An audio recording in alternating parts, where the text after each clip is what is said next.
ለማለት የጠየቁሽ ጠይቂኛለሽ እንዴ? በእርግጥ ማታ ጨርቃችን እስክንጥል ድረስ ጠጥተን ነበር። አዎ ጠጥተን ነበር፣ ግን ደግሞ የዚህን ያክል ራሳችንን እንስታለን ብዬ አልጠበቅኩም። ወይ አምራን፣ ቆይ አንቺ ጉራማይሌ ህይወት መቼ ነው የሚያበቃው? ይህም ብቻ መልሽ፣ አድርገናል ወይስ አላደረግንም? እንዴ ይኸው እንደምታድን እንዴ ልብሳችን እንደሆነ አውላቀናል። እኔ እኮ ተጨንቄ ነው እየጠየቅኩሽ ያለሁት። አንቺ ትቀልጅብኛለሽ እንዴ? ግልገል ሱሪክ እንኳን ሳይቀር መሬት ላይ ወድቆ እንደዚህ አይነት ሲሊ ጥያቄ ትጠይቀኛለህ እንዴ? ዳጊ ግን ምንድን ነው ያደረገው?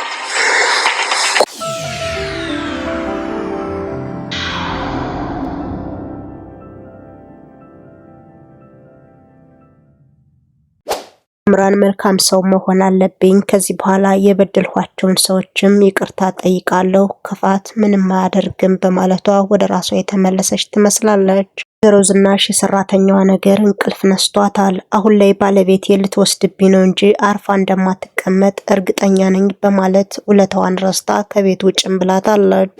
ሰላም የምወዳችሁና የማከብራችሁ የቻናሌ ቤተሰቦች እንደምናላችሁልኝ በያላችሁበት ሰዓት አቆጣጠር የክርስቶስ ሰላምና ፍቅር ከእናንተ ጋር ይሁን እያልኩኝ ቻናሌ አዲስ የሆናችሁ ቪዲዮ ላይክ፣ ቻናሌን ደግሞ ሰብስክራይብ በማድረግ አበረታቱኝ። ነባር ቤተሰቦች ደግሞ ስለምሰጡ ሀሳብና አስተያየት ከልቤ እያመሰገንኩኝ እስከ ቪዲዮ ፍጻሜ አብራችሁን ቆዩ። ዳግም አምራን ከተቀየረች በኋላ የአሁኑ ማንነትሽ ተመችቶኛል ካለ ሰንበትበት ብሏል።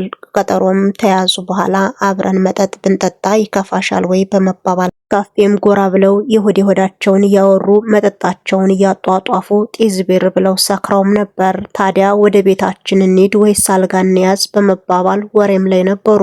አምራንም አልጋ ከምንይዝ ወይም ደግሞ ወደ ቤት ከምትሄድ የኔ ቤት ቅርብ ስለሆነ ከኔ ጋር ለምን አናርፍም በማለቷ በስካር መንፈስ ሆነው ወደ ቤቷም ጎራ ይላሉ።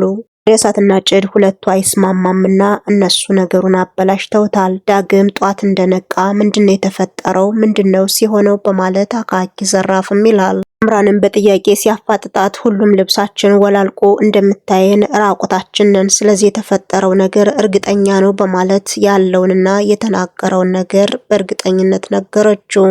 አምራን ሁለቱ ከተከራከሩ በኋላ ነገሩን አምነው ስለተቀበሉት እባክሽን ይህ ነገር ካንቺና እኔ ውጭ ሌላ ሰው እንዳይሰማ በማለት ነገሩን ማጠፋፍተውታል። ባየናቶ ላይኩን ቤተሰብ ለማመስ አሁንም ደፋ ቀና እያለ ይገኛል። ራብጣ ብሮችንም ካልሰጡኝ አልፋታቸውም ያለም ይመስላል። ገንዘቡን ጠይቆ ቢዘገይበት ታዲያ አንዱን ልጅ አግቼ አሁን ላይ ሌላ መፍትሄ እፈልጋለሁ በማለት ከጓደኛው ጋር እየተመካከረ ይገኛል። ታዲያ ዳግም አባቱ መጠየቅ ሲሄድ ራብጣ ብሮችን ጠይቄው ነበር የታደረሰው በማለት እንደ ሐሳብ ሲያቀርብለት አቶ ላይኩን ችግር ላይ እንደሆነ ነገረው። አትየው ነገሩን በጥሞና ካዳመጠ በኋላ ምንድነው የተፈጠረው በማለት ሲጠይቅ እህቱ መጣ። ቤቱን ስለቀማችሁ ቤትም ቀይሯል፣ ብቻ ግን አንዳንድ ገንዘቦችን ቀምተዋለች።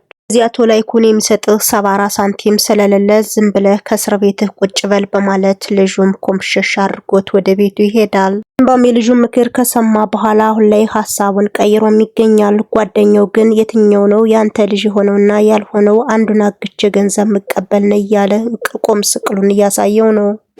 ዝናሽ እንቅልፍ አልተኛም ብላለች። የድሮ ሰራተኛ የመጣ ቤቴን ስትበጠብጥ አሁን ላይ መተኛት አልችልም፣ እችን ሴትዮ ነቅዬ ማስወጣት አለብኝ በማለት በፋንቱ ላይ ተነስታለች።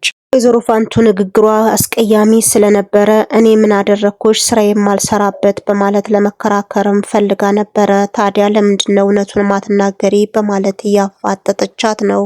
ወይዘሮ ዝናሽ ወይዘሮ ፋንቱን ቅስሟን የሚሰብር ንግግር ብትናገራትም ምንም ነገር ከማለት ተቆጥባለች። ብቻ ግን በትዕግስት ነገሮችን እያሳለፈች ትገኛለች። ወይዘሮ ዝናሽ አዲስ ሰራተኛ ማምጣለች። አሁን ላይ ከነናሆሜን የነበረችው ልጅ ካመጣች በኋላ ወይዘሮ ፋንቱን ሳታሰናብታት አልቀረችም። ዳግም አባቱን ለመጠየቅ ወደ ማረሚያ ቤት ጎራም ብሎ ከአባቱ ጋር ሆዱን ማውርቷል። አባትየው አሁን ላይ የለየበትም ይመስላል። ልጅ ምን አዲስ ነገር አለ? ተፈካ ብሏል። ከኑሐሚን በኋላ አዲስ ፍቅር ጀምረሃል ወይ? የሆነ ነገርህ ተቀየረብኝ በማለት ልጁን በደንብ እንደሚያውቀው እየነገረም ነበር። ልጅየው ምን አየህብኝ በማለት ጠየቀው። አባትየውም የልጅን ባህሪ በደንብ ጥንቅቅ አድርጌ አውቀዋለሁ፣ ደስተኛ ስትሆን በደንብ ነው የማቀብህ በማለት ብቻ ግን ደስ እያለው እየገለጸለትም ነው። ናሆም እናት ሽቴን እያወራቻት ነው። አሁን ላይ ቤቱን እየለመድሽው ነው ወይ ስትላትም አዎ ቤቱን እየለመድሁት ነው፣ ታዲያ ኑሐሚን ምና ነው የጠፋችው በማለት ጠይቃታለች። ሽቴ ደግሞ ኑሐሚን ወደ ገጠር ስለሄደች ነው እንጂ ትመጣለች፣ ስላንቺ መልካምነት ነግረኛለች በማለት የሆድ ወዳቸውን ያወራሉ። ያቸው መካከል ታዲያ ወይዘሮ ዝናሽ መጣ ጨዋታውን አደፈረሰችው። ምን እያደረግሽ ነው በማለት አዲሷን ሰራተኛም ትቆጣታለች። ሽቴ ግን አሁን ላይ ያለማመደቻት እንደሆነና ለሷ ጥሩ ነገር እየመከረቻት እንጂ መጥፎ ነገር እንደማታደርግባት በደንብ ከገለጸችላት በኋላ ከኔ ውጪ ማንም ሰው ሲያዝሽ ማየት አልፈልግም በማለት ወይዘሮ ዝናሽ ተበሳጨች። ሽቴም ነገሮችን ከሰማች በኋላ ግራ ተጋብታለች። ለልጇ መቅኘ የሰጠችላት መልካም ሰዎች ናት ስትላይ ነበር ኑሐሚን። እንዴት ታዲያ እንደዚህ መጥፎ ሰው ሆነችባት ማለት ራሷን እየጠየቀች ትገኛለች። በወሬዋ መካከል ታዲያ ሽቴ አሁን አንቺ አዲስ ሰው ስለሆንሽ አርፈሽ ስራሽን ስሪ በማለት ለራሷም ነገረቻት። ከተቀየረች በኋላ ከብዙ ሰው ልብ መግባትም ጀምራለች። ዶክተሩም እንደሚወዳት እየነገራት ነው። የሟቿ ባለቤቴን ፎቶ ሳስተውለው አንቺን ትመስላለች በማለት ፎቶውን ማሳይቶ እንደምትመሳሰል ነገራት። ዶክተሩ ነገሩን ሲጀምርላት አምራን ሁሉንም ነገር እንዲነግራትም ፍቃደኛ ስለነበረች እሱም ያለውን ነገር እየነገራትም ነው።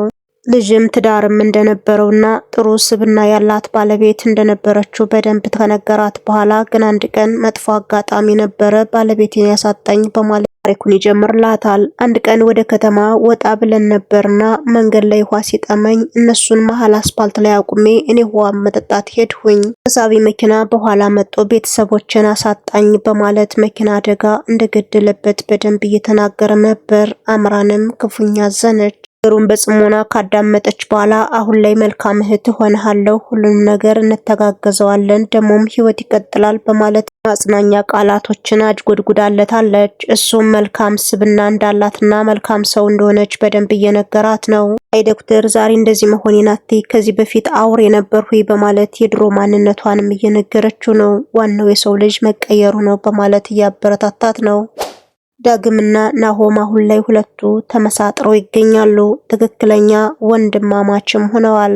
ናሆም ለዳግም ዳግም ደግሞ ለናሆም መኖርን ከቀጠሉ ሰንበትበት ብለዋል። እናም ያለውን ችግራቸውንም እየተወያዩ ነው። እንዴት አድርገው መፍታት እንዳለባቸው አዳዲስ ዘዴዎችን መነጩም ይገኛሉ። በወሬያቸው መካከል ግን ወንድ አጥር እንዳገኘው በደንብ እየነገረው ነው። አሁን ላይ ናሆም ተጨናንቆም ይገኛል። ባለቤቴን ባላገኘብኝ በማለት እንዳጥር ከከተማ ቆይቶ ወደ ገጠር ሲሄድ ኑሐሚንን ካገኛት ድጋሚ ያግትብኛል በማለት ያዙ ይልቀቁኝ ቢልም ዳግም ግን ይሄ ነገር ሊፈጠር ስለማይችል ተረጋጋ በማለት ወንድሙን ሰከን ባለ መንፈስ እያነጋገረውም ይገኛል። ዝናሽ ቆዝም ብላ ከተቀመጠች ሰንበትበት ብላለች። እማዬ ምን ሆነሽ ነው? የሆነውና የተፈጠረው ነገር ንገሪ፣ እኔ ልጅሽ አይደለሁ በማለት ናሆም ጠይቃትም ነው። እሷ ግን ነገሩን ከሸፈነች በኋላ ምንም ነገር እንዳልተፈጠረ ብትነግረውም እሱ ግን ሊያምናት አልፈለግም። ፋንቱ መውጣት ካለባት ትውጣ፣ ለውለታዋ ደግሞ የሆነ ገንዘብ እንስጣትና የራሷን ህይወት ትቀጥል እባክሽ እማዬ ቢላትም እሷ ግን ያሰበችው ነገር ሌላ ነበርና እሱን ነገር መፈጸም አልፈለገችም። እሷ ስትወጣ እንድጀን ይዛብኝ ብትወጣስ በማለቷ ነገሩን ሽፍን አደረገችው። ተመልካች ቻናል ቤተሰቦች እስከ ቪዲዮ ፍጻሜ አብራችሁ ስለነበራችሁ ከልቤ እያመሰገንኩ በተመሳሳይ ሰዓት በሌላ ቪዲዮ እስከምንገናኝ ሰናይ ጊዜን ተመኘውላችሁ።